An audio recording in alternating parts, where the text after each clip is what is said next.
Hey everyone, welcome to Amplify Digest. I'm your host Lars Schmidt, and I'll be breaking down some of the top news and trends and all things people in 5 minutes or less. And I want to open with this really great, robust report from Bain that recently came out. And I think many of you are in positions where you are moving forward with return to work plans, offices are reopening, people are going back into offices, and they're doing so carrying a lot of what we've experienced over the last 2 years with them. Some of them may be desperate to get back in that office and have more of that interaction with their colleagues, and some may not be. And so this piece from Bain really gets into some of the ways that we need to think about humanizing work and the workplace as we begin to move back into an office. So this one's definitely worth your time and probably a bookmark. And I also want to share this piece from New York Times that, again, similar to the Bain piece, it kind of gets into the aspect of we're now moving back into offices, but many of us are doing so carrying some of the scars and emotional burdens of things that we've picked up over the last 2 years. We're not going back into the office the same people that we left the office in March of 2020 or around that time. And so it kind of gets into some of the questions and prompts that we should be asking employees and managers as we are really working to create a workplace environment that supports employees and really kind of acknowledges the fact that they are bringing with them into the workplace, perhaps some, again, scars and trauma that they've experienced over the last 2 years that they're now having to navigate, especially for those employees that maybe aren't ready to go back into an office, but are being, more or less forced to do so based on, corporate structures and programs. This piece from HBR, again, similar theme. It gets into the nature of creating more trauma-informed workplaces. And this is something that, I think we should not just assume will happen. These are tools that, managers may not necessarily possess on their own. We have to think differently about how we're supporting our managers to allow them to effectively support their employees who are coming back, who may be carrying some of the scars or still navigating some of the difficult aspects. COVID hasn't left.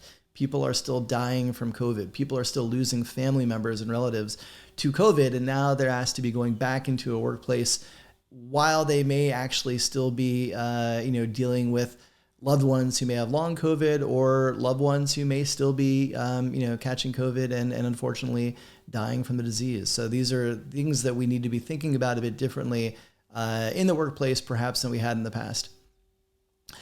This is another interesting piece from The Atlantic, kind of talking about what flexibility means from hours. And there is a study that this is based on that kind of talked about the working hours during the day. And it found that for many people, there was actually a spike in work around the 9 p.m. hour. So again, I think a lot of this may be either caregivers or parents who may want to do dinner, put their kids to bed, play with their kids, and then hop back online. And to me, I don't necessarily think that this is a bad thing. I think when we look at what workplace flexibility is, workplace flexibility means allowing individuals and employees to figure out what the right work cadence for them is. And for some, maybe it's trying to have a hard stop at 4 when your kids come home from school, having 5 hours to play with your children, make dinner, go to the gym, exercise, meditate, whatever it might be that your interests are, and then go back online to see if there's any emails or things that you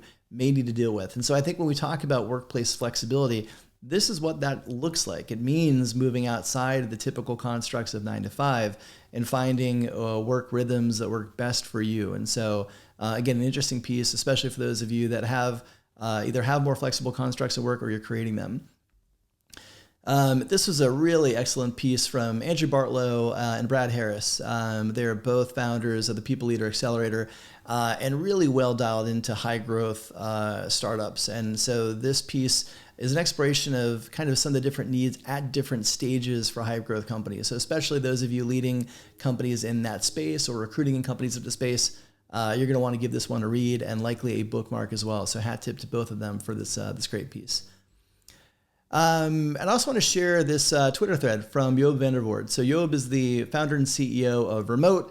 Prior to that, spent many years with GitLab growing that organization. So he knows a thing or two about remote leadership. And this is a really insightful thread on how managers should think about their role as managers in a fully distributed and remote environment. So again, lots of great nuggets and wisdom in there for you to share. And lastly on the podcast this week, it was great to sit down with Michael Martocci, sorry. He's the founder and CEO of SwagUp. SwagUp and Amplify have actually collaborated. I get all of my swag from SwagUp. So obviously I'm a swag nerd, and I'm very particular about my swag providers. And SwagUp is, they just have some great inventory, great design. And it was fascinating talking to Michael about his journey in building SwagUp from, bootstrapping out of New Jersey. Now they're based primarily in Miami, and just kind of talking about that growth trajectory and what's that like and the different people implications and thoughts as a CEO that he has throughout each stage. So you can give that one a listen on the podcast. And in the meantime, that's a wrap for this week. Take care of yourselves, take care of each other, and I will see you next week.